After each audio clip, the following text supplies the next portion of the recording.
Galera, na aula de hoje nós vamos dar uma olhada sobre independência da América Espanhola, finalzinho do século XVIII, início do século XIX. Ainda falando das consequências da era napoleônica. A gente está nesse final da antiga monarquia, do antigo regime. Então as consequências disso tudo, ele vem se espalhando pelo mundo inteiro. Uma das consequências disso, agora a gente vai ver sobre a independência nas Américas, que a gente vai ver ali as Américas como um todo nos seus vice-reinados. O vice-reinado da Nova Espanha, o vice-reinado da Nova Granada, vice-reinado do Peru, vice-reinado do Rio da Prata, capitania geral de Cuba, Guatemala, Venezuela, Chile e futuramente, consequência aqui também no Brasil. Mas para a gente ver isso dessa independência, a gente tem que sempre analisar o contexto desse fato todo. Então, quais são as consequências, quais são os fatores, na verdade, que nos levaram a essa pré-independência das Américas, da colonização espanhola? Primeira coisa que a gente pode enumerar seria o despotismo esclarecido espanhol. O que é isso? Então, são as ideias novas que o monarca, o monarquismo, o absolutismo está usando para mudar o seu comércio. Ele começa a perder aquela exclusividade nas suas colônias, então ele começa a abrir o comércio para suas colônias. As ideias iluministas também elas são aplicadas pelos monarcas, principalmente na Espanha lá por Felipe V e depois por Carlos III, isso no século XVIII. A gente também tem a forte influência das ideias iluministas, não todas, mas uma grande parte, principalmente aquela da igualdade de direitos, todo mundo igual perante a lei, e assim vai. Temos também agora um outro fator também que vai influenciar nessa independência das Américas espanhola, também é a invasão de Napoleão na Espanha. Ele deposta, então ele tira o rei Fernando V, exatamente, e coloca seu irmão José Bonaparte para governar o rei. O reinado da Espanha. Com isso, o José Bonaparte, ele perde um pouco do interesse de suas colônias lá na América, e tudo isso a gente começa a ver as revoltas, Uma outra coisa que vai também ter um fator importante nessas independências da América Espanhola, então, é o comércio inglês. Então a Inglaterra tem uma grande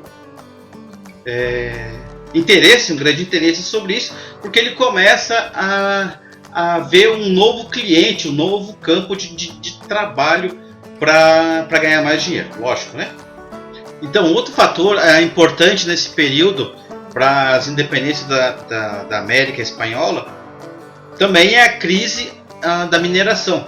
Lembrando que a Espanha, o seu principal alvo nas colonizações nas Américas é a exploração, não é a colonização, a exploração de colonização, e sim de exploração. Então, uma hora, de tanto se explorar o material, o metal, a prata e o ouro, uma hora vai acabar essa riqueza. Então, o que a coroa espanhola faz para recuperar esse dinheiro? Ele começa então a aumentar as taxas de impostos nessas colônias, todas as colônias espanholas. Com isso, se começa então a criar um clima de revolta nessas colônias. Normalmente, agora, essas revoltas é a população mais pobre, a população nativa, dito os índios, dessas terras, Então eles começam a fazer revoltas, mas elas não vão muito para frente, essas revoltas, porque eles não têm apoio da elite agrária dessas América espanhola. Então a elite crioula, que daqui a pouco a gente já vai ver o que é esse crioula, não dá apoio para isso, acha que essas ideias de revolução, de encrenca, são coisas violentas e tal. Então não vai para frente nesse momento as revoltas de revolução para a revolução da independência das Américas, né? Mas com isso ele começa a quebrar então aquele relacionamento amoroso, vamos dizer assim, entre as colônias e a metrópole. Então Espanha e as Américas estão agora em conflito, estão agora começando a barganhar aí uma separação sem direitos, né? Então as classes sociais predominantes, as que mandavam nas Américas espanhola, eram os chapetones e os crioulos. Os crioulos são aquelas pessoas que nasceram de espanhóis em terras americanas. Os chapetones são as pessoas que vieram lá da metrópole, lá da Espanha, para colonizar as Américas. Lembrando sempre que quem tem direito a cargos públicos importantes são os crioulos. Então os crioulos sempre vão ser a elite da elite. São os bambambam da história. E os crioulos, por apenas ser descendentes, eles não podem almejar grandes cargos administrativos, públicos nessas colônias. Isso aí vai dar para frente, vão ter consequências grandes, né, durante as revoluções de independência. Então, ainda falando um pouco dos crioulos, as pessoas que nasciam aqui nas Américas, eles eram responsáveis pela exploração dos metais preciosos nas Américas, do ouro e da prata. Também tinham as grandes fazendas, eram grandes latifundiários. O comércio também era administrado por eles. E também as juntas governativas. Olha a palavrinha difícil.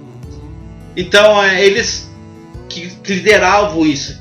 Então, com isso tudo, os crioulos eles começam então, a liderar os processos de independência das Américas.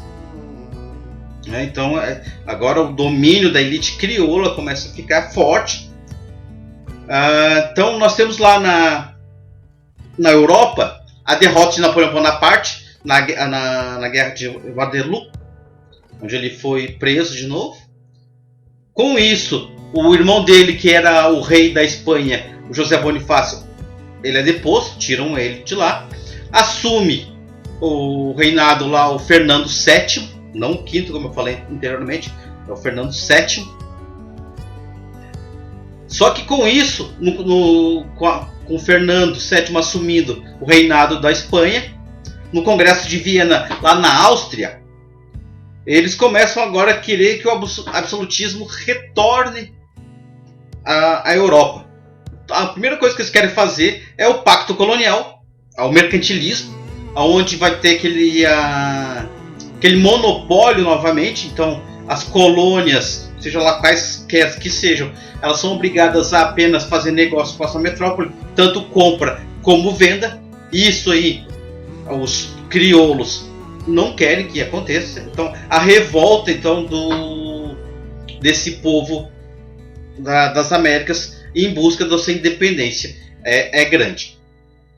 Uma outra coisa então que a gente tem que pensar, que agora o monopólio que era da metrópole não pode se mais retornar, porque a Inglaterra não quer isso, porque a Inglaterra tem mercado com essas colônias americanas, não vai deixar de forma nenhuma. Pois bem, galera, a gente vai ficar por aqui sobre a independência da América na primeira parte da aula. A aula que vem nós vamos dar uma olhada então nas independências dos reinados, né, dos países. Então a gente fica por aqui hoje. Aquele abraço e até a próxima aula.